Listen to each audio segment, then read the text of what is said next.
Good morning to all of you. मैं Vivek Kumar Singh, Chanakya college of education, Bettiah, Bihar से। आज हम लोग डीएलएड सेकेंड ईयर के ES9 में यूनिट 4 से मूल्यांकन एवं आकलन की अवधारणा क्या होती है उसके बारे में अध्ययन करेंगे। शिक्षा में आकलन शब्द कई प्रकार से प्रयुक्त किया जाता है। शिक्षा में आकलन शब्द कई प्रकार से प्रयुक्त किया जाता है, जहाँ विद्यार्थी की समस्त औपचारिक एवं अनौपचारिक जानकारी प्राप्त होती है। शिक्षा में आकलन शब्द कई प्रकार से प्रयुक्त किया जाता है, जहाँ विद्यार्थी की समस्त औपचारिक एवं अनौपचारिक जानकारी प्राप्त होती है। आकलन एक विद्यार्थी की निश्चित समय सीमा में सीखने के प्रमाणों को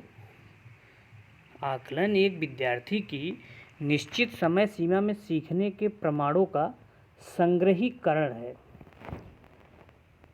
विद्यार्थी के सीखने के प्रमाण पेपर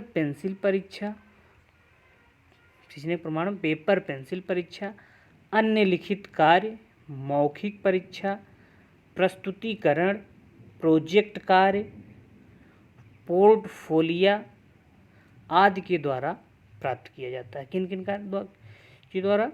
पेपर पेंसिल परीक्षा, अन्य लिखित कार्य, मौखिक परीक्षा, प्रस्तुतिकरण, प्रोजेक्ट कार्य, पोर्टफोलियो आदि के द्वारा प्राप्त किया जाता है। आकलन द्वारा अवलोकन, प्रदर्शन एवं सृजनात्मकता को भी परखा जाता है। आकलन द्वारा अवलोकन, प्रदर्शन एवं सृजनात्मकता को भी परखा जाता है। आकलन शब्द का उपयोग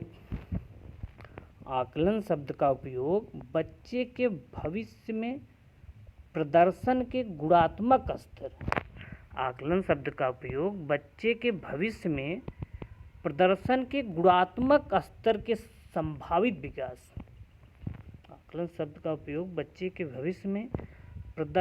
गुणात्मक स्तर के संभावित विकास, प्रदर्शन की श्रेष्ठता, औसत या निम्न स्तर, भविष्य की क्षमताएं, विशेष योग्यता, क्षेत्र विशेष में सुधार की आवश्यकता से संबंधित है। किन चीज़ों से? गुणात्मक स्तर के संभावित विकास, प्रदर्शन की श्रेष्ठता, औसत या निम्न स्तर, भविष्य की क्षमताएं, विशेष योग्यता, क्षेत्र विशेष में सुधार की आवश्यकता से संबंधित है। पाठचर्या के सभी क्षेत्र विषय की परीक्षा द्वारा नहीं आंके जा सकते, जिसमें कार्य, मूल्य, स्वास्थ्य, योग, शारीरिक शिक्षा, संगीत एवं कला शामिल हैं। क्या? जिसमें कार्य, मूल्य, स्वास्थ्य, योग, शारीरिक शिक्षा, संगीत एवं कला शामिल हैं। अंक दिए बिना भी इन क्षेत्रों में विकास के लिए आकलन किया जा सकता है। बिना अंक दिए भी इन क्षेत्रों में विकास के लिए आकलन किया जा सकता है। जैसे भागीदारी, रुचि, जुड़ाव, क्षमताओं और कौशलों का विकास अवलोकन रूपी आकलन के द्वारा किया जा सकता है। किसके द्वारा? अवलोकन रूपी आकलन के द्वारा किया जाता है। मूल्यांकन की अवधारणा को निम्नानुसार प्रदर्शित किया जा सकता है। देखिए, विषय वस्तु,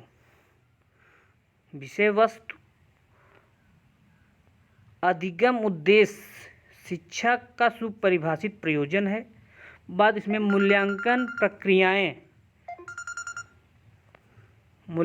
प्रक्रियाएं, लिखित मौखिक परीक्षण, अवलोकन, मौखिक लिखित आदि, अधिगम अनुभव, विधियाँ, अधिगम अनुभव में क्या है? विधियाँ, प्रयोग, चर्चा, प्रश्न, प्रदर्शन आदि। किसी कक्षा में, जैसे इस मानचित्र निम्नानुसार प्रदर्शित किया गया विषय वस्तु है, उसके बाद अधिगम उद्देश्य है, मूल्यांकन प्रक्रियाएं हैं, इधर अधिगम अनुभव हैं। मूल्यांकन प्रक्रियाओं में है लिखित मौखिक परीक्षण, अवलोकन, मौखिक लिखित आदि। अधिगम अनुभव में विधियाँ, प्रयोग, चर्चा, प्रश्न, प्रदर्शन आदि। अधिगम उद्देश्य में शिक्षा का सुपरिभाषित प्रयोजन। किसी कक्ष की परिस्थिति में आकलन एवं मूल्यांकन के समावेश को निम्न प्रकार से समझाया जा सकता है। क्या है? पहला, जब शिक्षक किसी पाठ का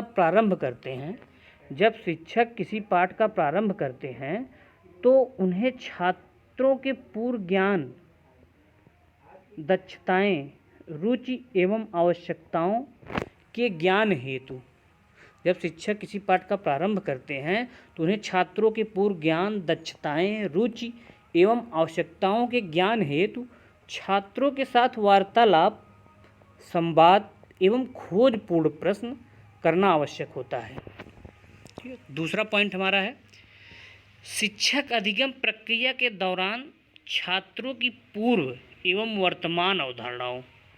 शिक्षण अधिगम प्रक्रिया के दौरान छात्रों की पूर्व एवं वर्तमान अवधारणाओं, भ्रांतियों को जानकर उनके प्रदर्शन को बेहतर बनाने का प्रयास करना। कक्षा की प्रगति को जानना, कक्षा की प्रगति क्या है उसको जानना। शिक्षण की व्यूह रचनाओं एवं उपागमों के विषय में सोचना आदि कार्य करने हेतु उसे आकलन की आवश्यकता होती है, जिसमें लगातार निरीक्षण, सतत प्रतिपुष्टि, अभिव्यक्ति को प्रोत्साहन, ज्ञान सृजन को प्रोत्साहन शामिल है।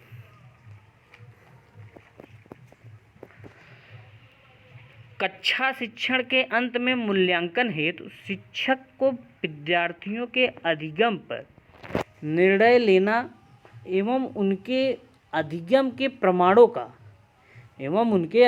प्रमाणों का अभिलेखीकरण करना आवश्यक होता है। अधिगम के प्रमाणों का जो है अभिलेखीकरण करना आवश्यक होता है, जिससे अपनी स्वयं की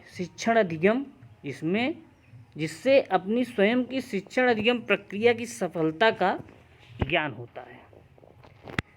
इस प्रकार आकलन एवं मूल्यांकन सतत चलने वाली प्रक्रिया है, जिनमें अधिगम के लिए आकलन तथा अधिगम का आकलन, अधिगम के लिए आकलन तथा अधिगम का आकलन, जिसे सतत एवं व्यापक मूल्यांकन CCE योजना के अंतर्गत क्रमशः संरचनात्मक फॉर्मेटिव एवं योगात्मक समेटिव आकलन के रूप में भी देखा जाता है। आकलन की प्रक्रिया में विद्यार्थी की भी सहभागिता होती है, जिससे वह स्वयं अपना मूल्यांकन कर पाता है एवं अपने अधिगम का स्वयं उत्तरदायित्व ले पाता है। आकलन का आवश्यक उद्देश्य शिक्षण अधिगम प्रक्रिया में सुधार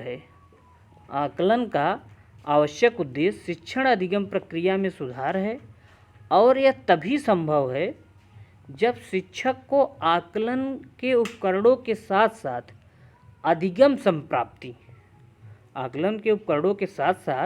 अधिगम संप्राप्ति लर्निंग आउटकम का भी ज्ञान हो। अधिगम संप्राप्ति में लर्निंग आउटकम का भी ज्ञान हो। शिक्षण अधिगम प्रक्रिया के दौरान शिक्षक को निम्नांकित से संबंधित अनेक निर्णय लेने होते हैं। क्या क्या निर्णय?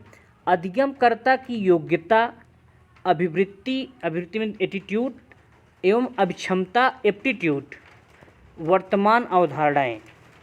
दूसरा, अधिगम उद्देश्य, उपागम अप्रोच एवं व्यूह रचना स्ट्रेटजी जिनका उपयोग किया जाना है। तीसरा शिक्षण अधिगम सामग्रियाँ, टीचिंग लर्निंग मटेरियल। चौथा है अधिगम प्रक्रिया।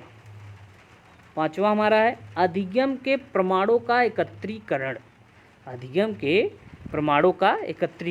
छठा है आकलन के उपकरण एवं तकनीकी। सातवां है आकलन का अभिलेखीकरण एवं प्रतिवेदन निर्माण।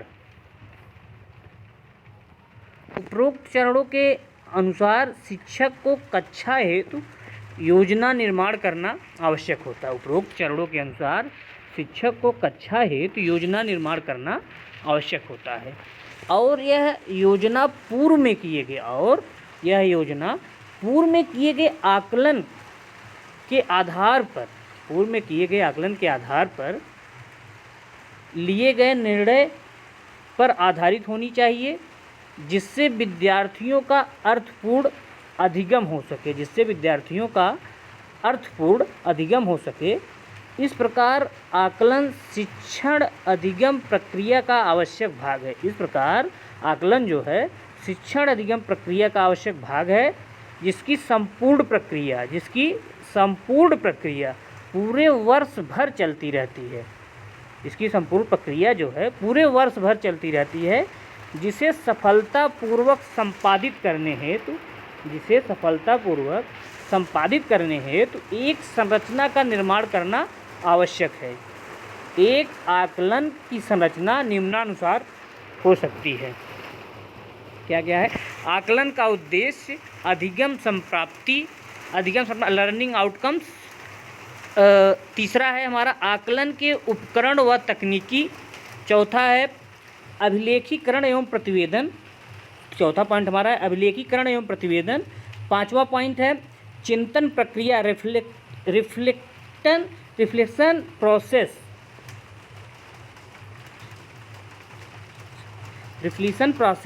विभिन्न विषयों की विषय वस्तु की समझ उत्पन्न करने हेतु शिक्षक विभिन्न शिक्षण विधियों का उपयोग करते हैं। विभिन्न अधिगम अनुभव उपलब्ध कराता है जो व्यवहार में वांछित रूपांतरण के रूप में प्रकट होने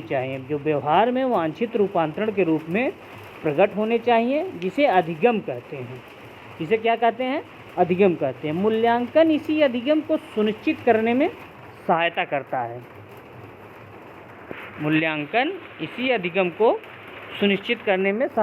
है। भारतीय शिक्षा में मूल्यांकन शब्द परीक्षा के तनाव व दुश्चिंता से जुड़ा हुआ है।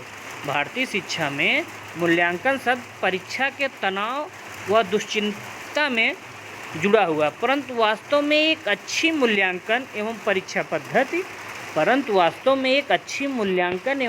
पद्धति सीखने का अभिन्न अंग बन सकती है, जिसमें शिक्षार्थी एवं शिक्षा तंत्र दोनों को ही आलोचनात्मक एवं विवेचनात्मक प्रतिपुष्टि से लाभ हो सकता है, जो कि आकलन एवं मूल्यांकन को संबोधित करते हुए शुरू होता है, क्योंकि ये सीखने सिखाने की प्रक्रिया में पाठचर्या की तरह ही प्रासंगिक होते हैं। थैंक यू, धन्यवाद। अब अगले लेक्चर में हम अगले टॉपिक के बारे में चर्चा करेंगे।